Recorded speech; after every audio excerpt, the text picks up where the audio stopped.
ये सबके जीवन की बात है। वृद्धावस्था आते ही बच्चे माता पिता से दूर हो जाते हैं, उनकी सेवा करते, ठीक है जितनी हुई हुई, नहीं हुई तो दूर हो गए। माता पिता, आज आप देखें कि माता पिता कहां रह रहे हैं। बड़ी बड़ी कोठियां बना लिए, बंगले बना लिए, लेकिन माता पिता वृद्धाश्रम में रह रहे हैं। हमारे भारत में वृद्धाश्रम खुल गए, पहले हमारे यहां वृद्धाश्रम नहीं थे, क्योंकि पहले के बच्चे ये नहीं कहते थे कि माता पिता हमारे घर में रहते हैं। आज कोई पूछता है कि माता पिता आपके कहां रहते हैं, अरे हमारे साथ माता पिता रहते हैं, हमारे घर में हमारे साथ माता पिता रहते हैं, ये उत्तर होता है। लेकिन पहले के संस्कारवान पुत्रों का क्या उत्तर होता था कि हम माता पिता के साथ रहते हैं, हम माता पिता के साथ रहते हैं, हम अपने माता पिता के घर में रहते हैं, उनकी छत्र छाया में रहते हैं। और आज स्वयं श्रेष्ठ बनकर कि माता पिता हमारे साथ रह रहे हैं।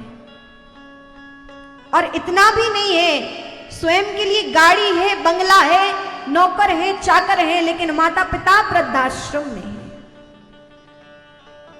कितने वृद्धाश्रम खुल गए हैं।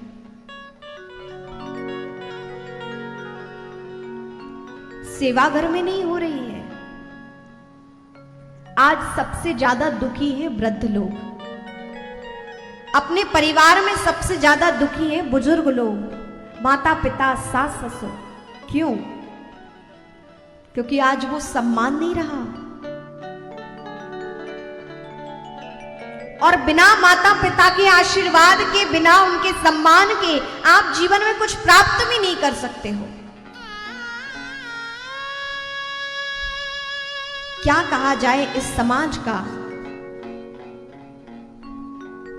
माता पिता कष्ट में पड़े हैं, खाट पे पड़े हैं, इतने बड़े बड़े बंगले की माता पिता का अपना एक कक्ष दे दिया, 2-2, 3-3 दिन अपने परिवार का मुख नहीं देख रहे हैं। नौकर चाकर लगा दिए, वो ले जाके भोजन दोनों टाइम दे देते हैं, टीवी लगा दी, आप देखते रहो और बस जाओ। त्योहारों पर उनसे भेंट हो गई घर के लोगों की तो ठीक है, नहीं तो उनका एक अपना कक्ष सेपरेट, आप अपने में हैं। इस संसार की विडंबना है, आप सबके परिवार की सब जानते हैं। जो अपने माता पिता की सेवा करते हैं, सद्भाव रखते हैं, वो प्रणम्य हैं, सम्मान और धन्यवाद के पात्र हैं। लेकिन जिनके जीवन में ये आचरण नहीं है, जरा उनसे पूछिए, ऐसे पुत्र होना किस काम का है।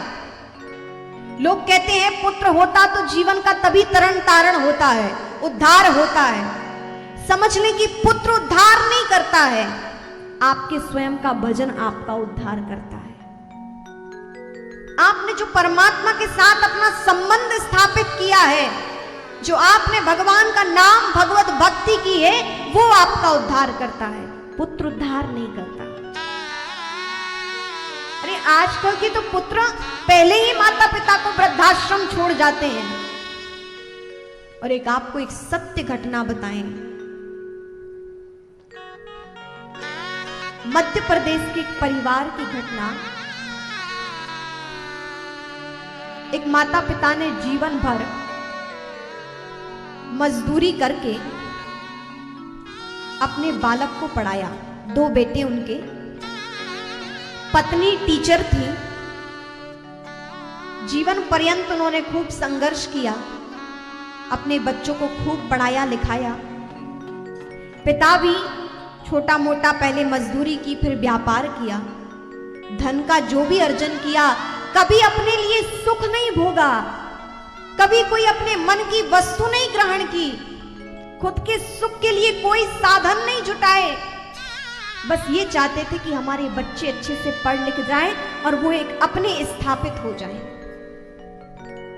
और संपूर्ण जीवन अपने सुख को त्याग कर, अपनी नींद को त्याग कर, अपने शरीर को कष्ट में रखकर तनाव में रहकर भी अपने बच्चों के लिए संसाधन जुटाए, पढ़ाया लिखाया, अच्छी परवरिश की, खूब उनका ध्यान रखा।